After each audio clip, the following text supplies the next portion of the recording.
Hi viewers, welcome to Telugu స్వేచ్ఛ channel. ఈరోజు నేను మీకు జుట్టుకు నూనె ఎలా రాస్తే జుట్టు రాలకుండా ఒత్తుగా పెరుగుతుందో ఆ విషయం గురించి చెప్తాను. ముందుగా నా ఛానల్ని సబ్స్క్రైబ్ చేసుకోండి, అలాగే బెల్ ఐకాన్ని తప్పకుండా క్లిక్ చేయండి. ఇప్పుడు టాపిక్లోకి వెళ్దాం. వీడియోను స్కిప్ చేయకుండా పూర్తిగా చూడండి. మంచి ఆరోగ్యకరమైన జుట్టుకు మంచి సంరక్షణ చాలా అవసరం. నేటి తీవ్రమైన జీవనశైలిలో జుట్టును పట్టించుకునే సమయమే లేదు. చాలామందికి హెయిర్ కట్ కోసం కూడా సమయం ఉండటం లేదు. తలస్నానం చేసిన తర్వాత జుట్టు ఆరబెట్టడానికి హెయిర్ డ్రైయర్ను ఉపయోగించేవారు చాలామంది ఉన్నారు, మరియు దాంతో పని పూర్తి అయిందని భావిస్తారు. గతంలో కంటే ఈ రోజుల్లో పొడవాటి జుట్టు ఉన్న స్త్రీలను చూడటం చాలా అరుదు. దీనికి ప్రధాన కారణం యాదృచ్ఛిక నిర్వహణ నమూనా. తలకు నూనె రాయడం జుట్టుకు చేసే పెద్ద పని అని చాలామంది అనుకుంటారు, కానీ చాలామందికి నూనెను జుట్టుకు ఎలా రాయాలో కూడా తెలియదు. నూనెను అన్ని రకాలుగా రాయడం ద్వారా జుట్టుకు ఎన్నో నష్టాలు ఉన్నాయి. తలకు నూనె రాయడం వల్ల కూడా జుట్టు రాలుతుందని చాలామంది అంటారు. జుట్టు సంరక్షణలో నూనె కూడా ముఖ్యమైన పాత్ర పోషిస్తుంది. జుట్టుకు నూనె రాయడంలో చాలా విషయాలు ఉన్నాయి. అవేంటో ఇప్పుడు చూద్దాం. జుట్టుకు ఎక్కువగా నూనె రాయడం వల్ల వివిధ సమస్యలు వస్తాయని మీకు తెలుసా? జుట్టుకు నూనె రాయడం చాలా మంచిది. ఎక్కువ నూనె రాయడం వల్ల అదే నష్టం జరుగుతుంది. తలకు నూనె ఎక్కువగా రాసినప్పుడు నెత్తి మీద రంధ్రాలు మూసుకుపోతాయి. అందువల్ల ఆ ప్రాంతంలో జుట్టు పెరుగుదల నిరోధించబడుతుంది. ముఖ్యంగా నూనెను వారానికి 2 సార్లు మాత్రమే తలపై రాయాలి. అది కూడా మీరు తలస్నానం చేసే ముందు నూనెను రాస్తే జుట్టు మెరుస్తూ మరియు మృదువైనదిగా ఉంటుంది, మరియు ఆరోగ్యకరమైన పెరుగుదల సంభవిస్తుంది.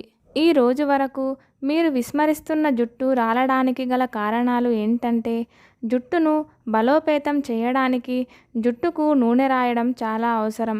అంటే నూనెను తలపై ఎక్కువసేపు ఉంచడం వల్ల జుట్టు దెబ్బతింటుంది. తలపై తేమను నిలుపుకోవడానికి సహజంగా జిడ్డుగల పేస్టును ఉత్పత్తి చేస్తుంది. అయినప్పటికీ మీరు రుద్దే నూనెను తలపై అలాగే ఉంచితే చాలా జిడ్డుగల జిగురు తలపై పేరుకుపోతుంది. అందువల్ల మొటిమలు మరియు సోరియాసిస్ సంభవించవచ్చు. స్నానం చేయడానికి కొన్ని గంటల ముందు తలపై నూనెను రాయండి, లేదా రాత్రి పడుకునే ముందు తలకు నూనెను రాసి మసాజ్ చేయండి, మరియు మీరు ఉదయం నిద్రలేచే వరకు అలాగే ఉంచండి. తరువాత తలస్నానం చేయండి. తలపై జిడ్డుగల జిగురు ఉంటే అవి జుట్టును మాత్రమే దెబ్బతీస్తాయి. ఇలాంటి అధిక జిడ్డుగల కుదుళ్ళు ముఖం మీద మొటిమలను కలిగిస్తాయి.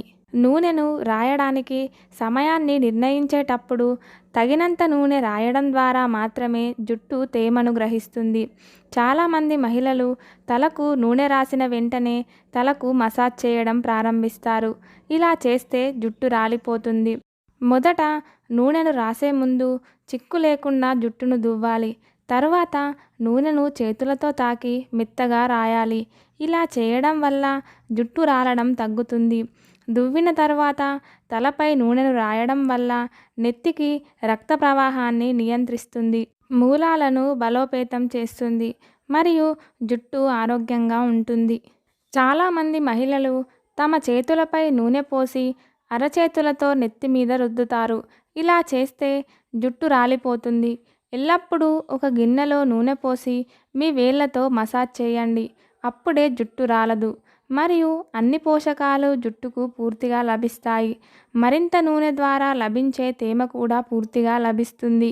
నూనెను రాసిన తర్వాత జుట్టును కట్టకండి.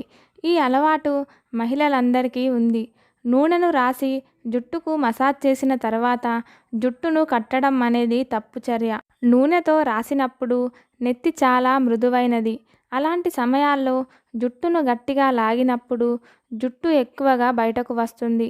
రాసే నూనె మూలాల ద్వారా గ్రహించి జుట్టును మృదువుగా చేయాలనుకుంటే నూనెను రాసిన తర్వాత జుట్టును కట్టకుండా వదిలేయండి. నేను చెప్పిన విధానాలన్నీ పాటించి ఆరోగ్యకరమైన జుట్టును పొందండి. నా వీడియో గనక మీకు నచ్చినట్లయితే మరిన్ని వీడియోస్ కోసం నా ఛానల్ని సబ్స్క్రైబ్ చేసుకోండి, బెల్ ఐకాన్ని క్లిక్ చేయండి. లైక్ చేయండి, కామెంట్ చేయండి, షేర్ కూడా చేయండి.